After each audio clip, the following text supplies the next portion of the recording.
Hello, Sacral Beauty. Welcome to the She Sacral podcast, where we focus on burnout recovery through the power of sacred pleasure. We've been talking about the burnout archetypes for this series, so if this is your first time tuning in, then welcome. We're going to dive in and talk about the personality type ESFJ. For your burnout archetype, this would be the social overgiver. This means that you tend to be extroverted with how you draw in energy, sensing with how you process information, feeling with how you make decisions, and judging with the way that you relate to structure and flexibility. So if you have found yourself saying yes to every social invite, hosting events until you're drained, and wondering why your joy feels dim despite being around people, this episode is for you. Now, when it comes to your sacred strengths as an ESFJ,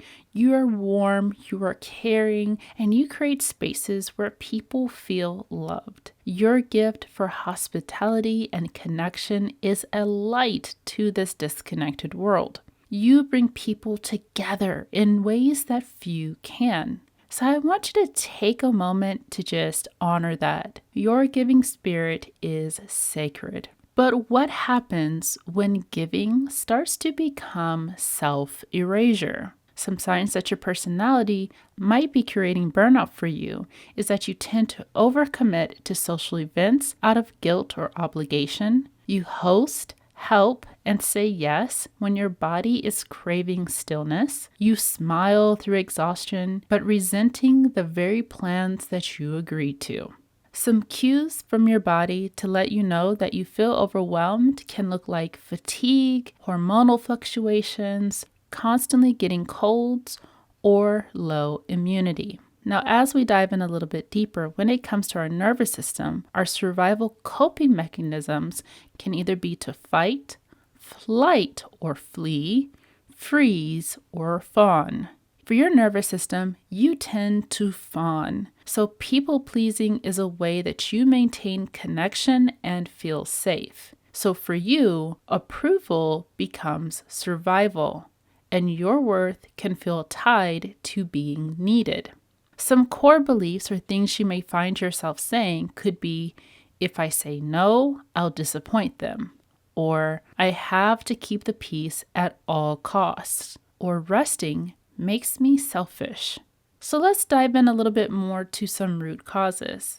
As a child, a constant childhood message you could have received could be that love means service. So the love language of acts of service is actually the way that you see love altogether. So being able to serve others and provide spaces for other people is the way that you show love. From a generational perspective, you may have been taught that women are praised for sacrifice and social grace. So if you saw that your mom was constantly putting on events or social gatherings, or other women in your family were constantly hosting or putting together events, this could be a way that you may have perceived that for yourself. When it comes to your culture, you may have been taught that being nice is more valuable than being honest. A core fear that's common with this archetype can look like rejection or fear of losing the sense of belonging if you set boundaries. So let's reframe things a little bit more.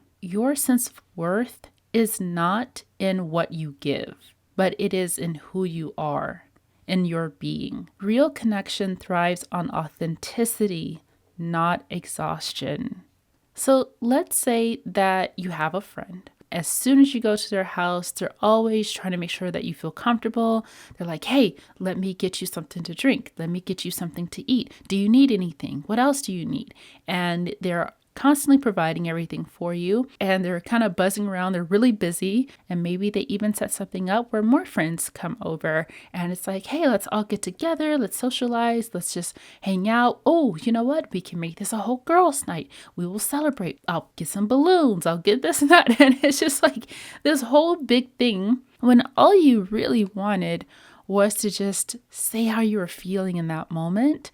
But not just that, you actually want to spend time with them. You may even struggle to even understand them or get to know them on a deeper level or have a deeper connection to where what you're really craving is that deep intimacy, the laughter, being able to let your hair down together, being able to reminisce and tell stories. You know what I mean? Like, have you ever told some ghost stories like in a tent with your friends or something when you were a little kid? Like maybe you just wanted that moment, but your friend is just constantly putting on these big to-dos, and that's really not what you wanted. The friend is the social overgiver. You're receiving a whole lot. And he's like, well, thank you. I really appreciate this, but I really didn't even want all this stuff. And then you actually end up leaving unfulfilled because that's not the vibe or the energy that you're looking for. And the overgiver is burned out. She actually didn't have time or the space or the energy to do all the things that she thought was what would be the way that she is supporting you. So that's just like a little example where we can kind of see the aha moment of where it's like in our minds, what we're giving feels so right for us to do or to give, but we're frustrated when we're not receiving back, or we feel resentful, or we're like, hey, I'm showing up for everybody else. I'm giving towards everybody else, but I don't get anything back. Like, what's up with that?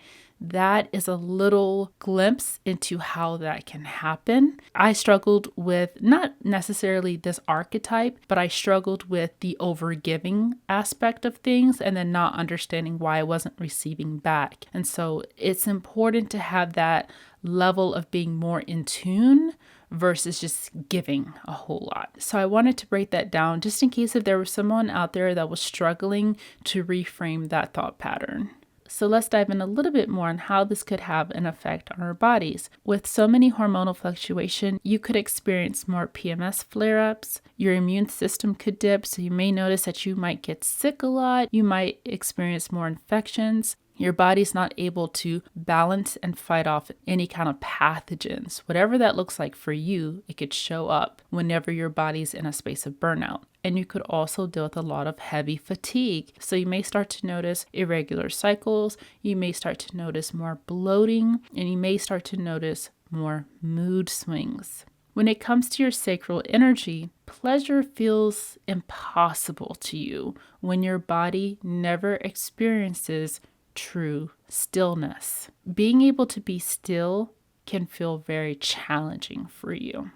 Now, a common burnout trap is that you might start filling your calendar to feel needed. Maybe you host an event, you start helping others more, and you start hiding your exhaustion behind a smile.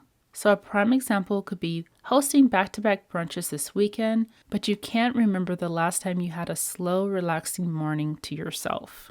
Some common burnout habits could look like saying yes immediately without checking in with yourself, overscheduling social calendars for fear of missing out, hosting to prove your worth even when your energy is gone or depleted, or silencing the emotion of resentment because you fear being perceived as difficult. Maybe that was a pain point for you growing up where you had needs that needed to be met, but for your caregiver, it seemed to be too much for them, and you were in some way punished for it. So that can trigger a deep-rooted fear. Now, I'd love to share a couple of rituals for every episode of this podcast. So a little micro ritual that you could do is to practice a sacred no. This week, I want you to decline one non-essential invite. No explanation, just thank you for thinking of me, but I can't this time. I know that is probably sounding like the most difficult thing for you to do this week, but I promise it's going to start bringing yourself back into balance. After saying no, give yourself a sensual reward. Maybe it's a candlelit bath, maybe it's your favorite tea, maybe it's a nice massage, maybe it's a pamper day, whatever it is that looks and feels good to you and puts your body in a space of safety and feels sensual, do that.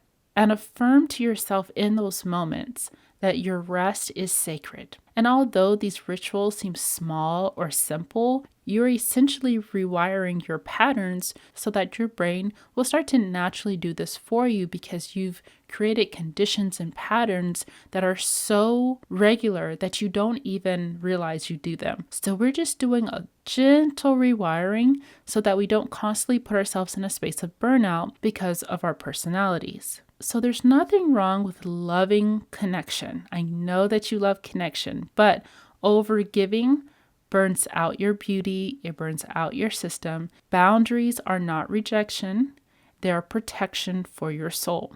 Now, if you're looking for more tools and rituals, you can enjoy 30 days of pleasure rituals and join us at shesacral.com.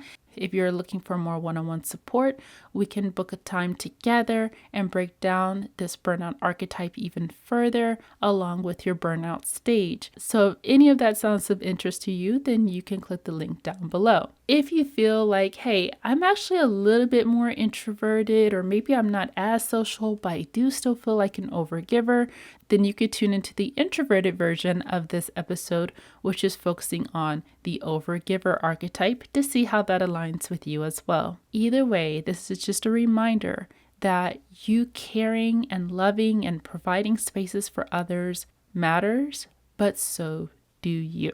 Thank yourself so much for showing up today, and thank you for tuning in to the She Sacral podcast.